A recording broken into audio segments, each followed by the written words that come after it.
Et on commence ce journal de l'économie avec ce projet qui a donc provoqué l'ire de Madrid. L'Argentine, Mariam, veut donc nationaliser une filiale du pétrolier espagnol Repsol.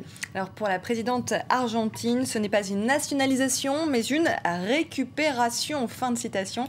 51% du groupe pétrolier YPF seront expropriés. Cette société assure un tiers de la production pétrolière du pays. La raison officielle, le gouvernement argentin reproche à Repsol de ne pas assez investir dans sa filiale. Axel Simon.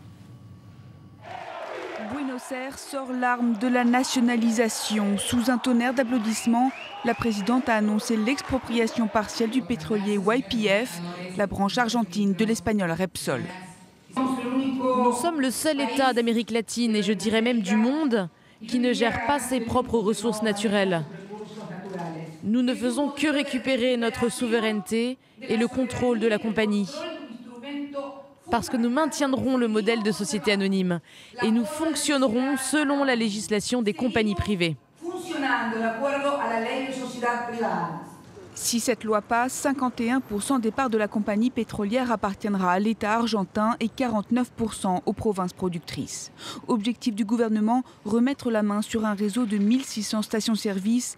Le groupe Repsol YPF est le leader dans le pays. La filiale argentine avait été privatisée dans les années 90. Levé de bouclier à Madrid, en Espagne, la décision a été jugée illégale. Le groupe Repsol dénonce, lui, une violation des règles juridiques de base. YPF est accusé de ne pas assez investir. Les investissements qui ont été faits par la compagnie n'ont pas été à la hauteur de l'importance des ressources dont elle a bénéficié. Les Argentins ne profitent pas comme ils le devraient de l'exportation des combustibles de gaz et de pétrole. Il faut réparer cela. Pour le gouvernement, c'est un moyen de retrouver une manne financière de taille. La facture pétrolière du pays a bondi ces dernières années. Elle s'élève à près de 10 milliards de dollars par an. Voilà, et après cette annonce, l'action Repsol a évidemment réagi. Les marchés européens viennent tout juste d'ouvrir. L'action Repsol perd 6,18% à la bourse de Madrid. On fait justement un point sur ces marchés. Mariam, ça donne quoi ce matin? Bien, à Madrid, l'IBEX ouvre dans le rouge, moins 0,8%. C'est du rouge partout. Londres également perd, non, sauf à Francfort, excusez-moi, plus 0,1% à Francfort. Mais vous le voyez, toutes les bourses européennes ont ouvert en repli. En Asie également, le moral n'est pas bon. Le Nikkei a clôturé en baisse de 0,06%, moins 1,04% pour Hong Kong. Près de Shanghai perd près de 1% et Séoul perd 0,3%. On vient de le voir avec les marchés, l'Espagne est toujours au cœur des inquiétudes, Mariam, en ce début de semaine. Les mauvaises nouvelles tombent en rafale, Elisabeth, en provenance de la péninsule ibérique. Le ministre de l'économie a admis hier que le pays était tombé en récession, et cela pour la deuxième fois depuis 2009. Cela veut dire que le pays vient d'enregistrer 2 trimestres successifs de PIB en baisse. Axel Simon. Le gouvernement espagnol joue carte sur table. Il l'avait annoncé, il le confirme. Les chiffres de croissance pour 2012 ne sont pas bons et le pays est retombé en récession. En clair, l'Espagne devrait enregistrer 2 trimestres consécutifs de baisse du PIB. L'Espagne a un problème de croissance qui n'est pas encore réglé. Et c'est ça qui inquiète les marchés. Si l'activité repart, il y aura des conséquences en termes d'emploi. Les chiffres du chômage en Espagne sont aussi inquiétants que ceux de la croissance. Les prévisions de croissance et les taux ne sont pas bons, à court et moyen terme. Le risque avec de telles prévisions, c'est que l'Espagne soit chahutée davantage sur les marchés. Les taux d'emprunt flirtent déjà dangereusement avec les 6%.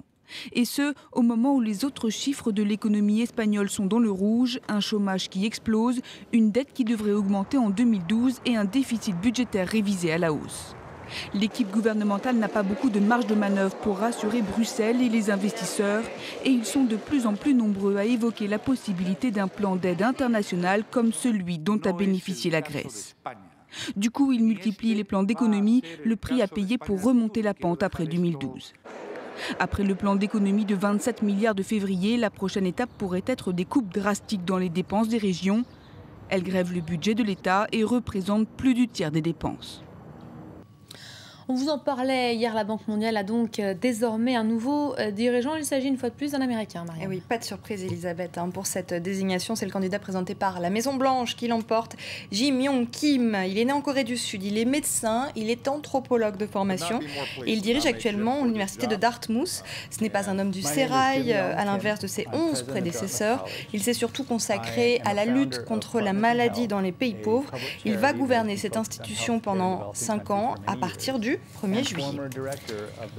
Et puis cette très bonne nouvelle pour Thales qui remporte un contrat avec l'armée française. Oui, un contrat qui porte sur la modernisation des radios tactiques de l'armée, une nouvelle génération de systèmes radio qui remplacera les systèmes actuellement en service dans les armées de terre et de l'air, mais aussi dans la marine. Ce contrat va rapporter de 150 à 200 millions d'euros par an à Thales pendant 22 ans.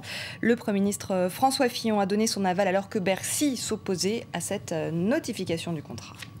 Merci beaucoup. Mariam, c'était le journal de l'économie. Avant de refermer cette tranche, on va faire à nouveau un crochet par Oslo où s'est ouvert à 9h le deuxième jour de procès d'Anders Behring Breivik. Seulement le tribunal a depuis suspendu la séance pour examiner la compétence d'un juge. L'accusation, la défense, les parties civiles veulent récuser ce juge. Le tueur présumé de la tuerie d'Utøya devait prendre la parole aujourd'hui pour expliquer son geste. On y revient bien évidemment tout au long de cette matinée. C'est la fin de cette demi-heure d'info. Vous retrouvez dans quelques instants Myriam Amellal pour un tout nouveau journal. A tout de suite.